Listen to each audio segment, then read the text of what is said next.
Hey, so we're going to talk about Gerald Undone in this video, guys, but don't be weird. Don't be mean. Don't harass him or anybody or me. I like Gerald.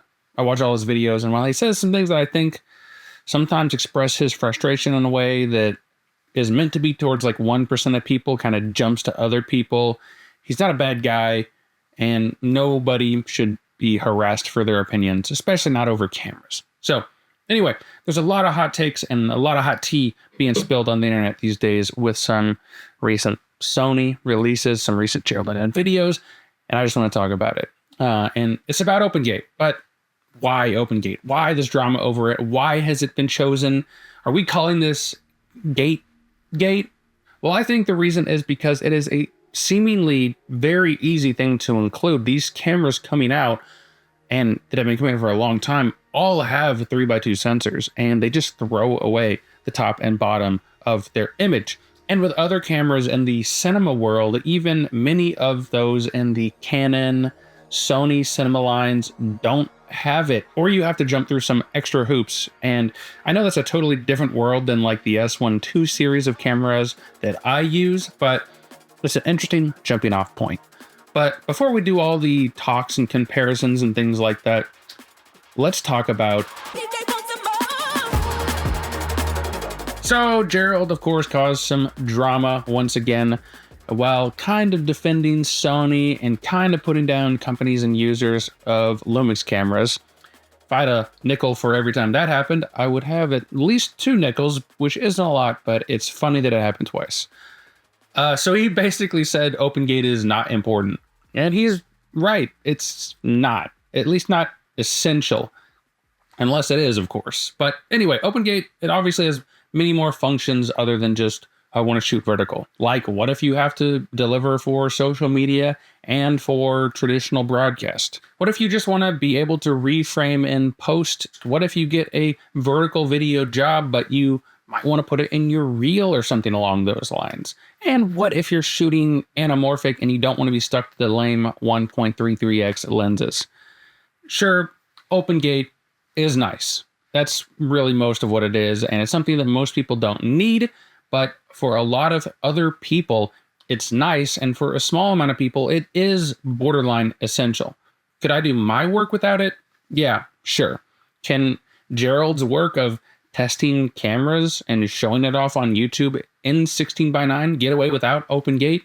Obviously, but at the end of the day, Gerald's point is that a camera can be good even though it doesn't have OpenGate, and that is correct. But interestingly enough, he uploaded that video shot vertically on his phone because his cameras can't do it, right? I mean, I'm kidding, of course, but he did say, in all fairness to him, that the S1II is probably the best hybrid camera of the year. So he's not like a full-on hater, maybe just like a mild hater. I don't know. And I know people have been saying brands watch him and use his content to make their decisions and an excuse not to put that feature in their cameras for Sony and Canon. And to that I say, good, they don't deserve it.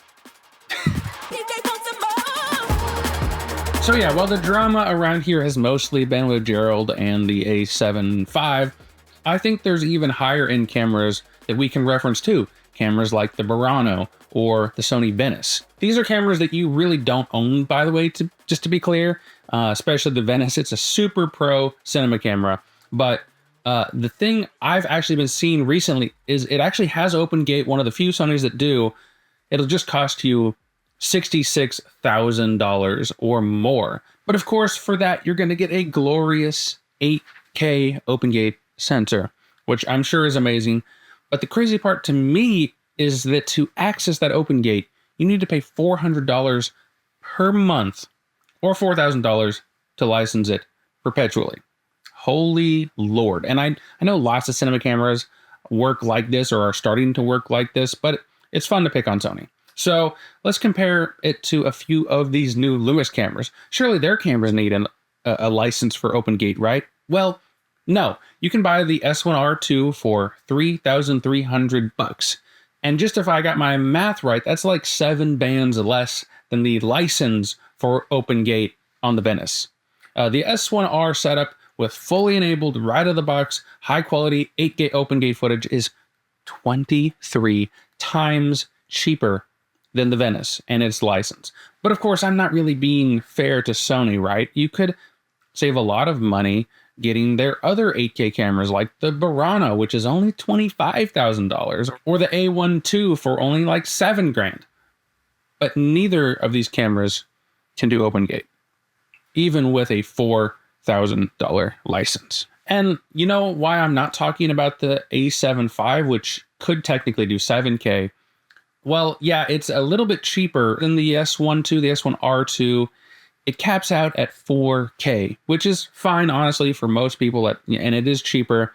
But we're talking about new big features. We're talking about OpenGate. We're talking about 6, 7, 8K, and those are just things that this camera doesn't have. And this is not really relevant, but in my research, I found two more wild things. The OpenGate license is actually a full frame license. So yes, you can pay $66,000 for the Venice and be stuck in Super 35 without a license. It can also do 6K60 like the S1II, but you need a high frame rate license for that to get 4K 120 and 6K60. And guess what? That's another $400 a month or $4,000 for forever.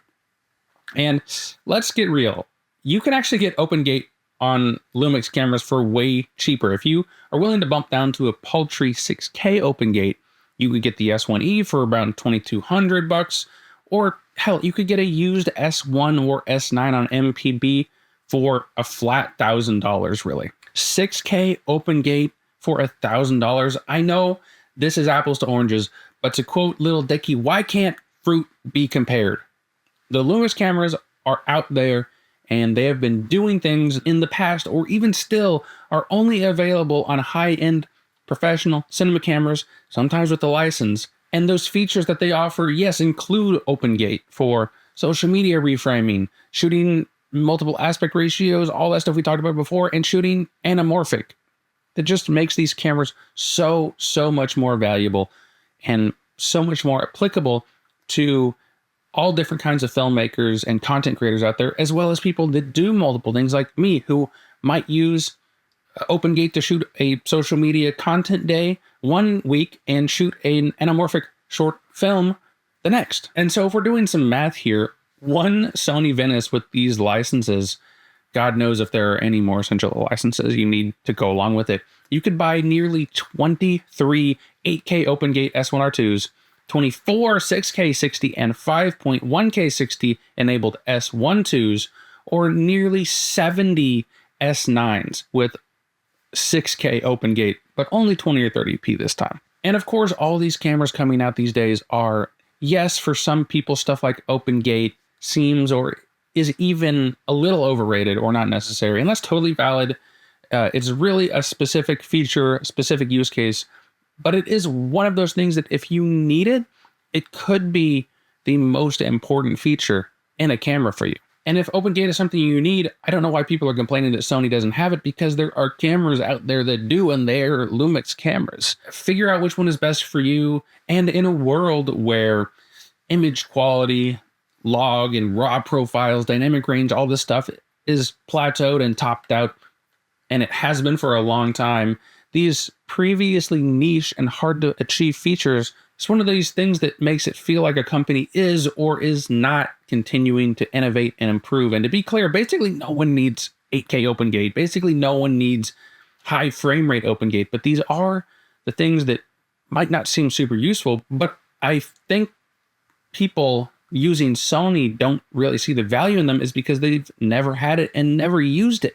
Meanwhile, I've been using OpenGate and Lumix cameras for years, all the way back to the GH4. And yes, the GH4 had OpenGate, and yes, you could buy nearly 150 of them instead of a Sony Venice. Again, I know it's not comparable, but it's just interesting to think about. But let's get real. Why is it that only the biggest big dogs like ARRI and then smaller companies like Fuji and Lumix do OpenGate?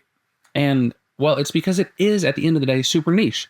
And Fuji and Lumix are just smaller parts of the market share. They are more niche and they have something to prove. And so a niche brand like Lumix or Fuji offering these niche, awesome features is something that they do because they need to. They need to have the best specs in the game and these crazy high-end features like this amazing dynamic range, industry leading, really. False color, open gate, amazing stabilization to attract new viewers, new customers. And personally, I think it's paying off for them. And cameras, especially with new firmware for the S1II and the S1R2, have just shot up to the best in their class.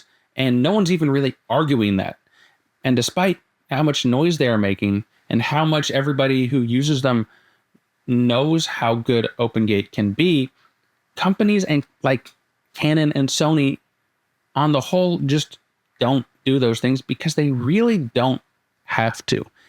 They already made it. Sure, they might lose some market share. Sure, some people might switch over to Lumix because they have features that Sony is not willing to offer. But even if a ton of people switch over, the overwhelming amount of people use Canon and Sony, and a lot more amazing things are going to need to happen other than OpenGate to make that big of a change, in my opinion. So yeah, that's just my little rant. Again, just comparing these very admittedly different cameras to each other and showing how even at massively different price points, the lower price Lumix cameras can still come out with very similar, if not better, capabilities if all you need is those specs and features. Of course, dedicated cinema cameras is a workflow thing, and if you've got the money to be renting or buying a $60, $70, $80, $90,000 camera, $4,000 for a license is probably not going to annoy you that much.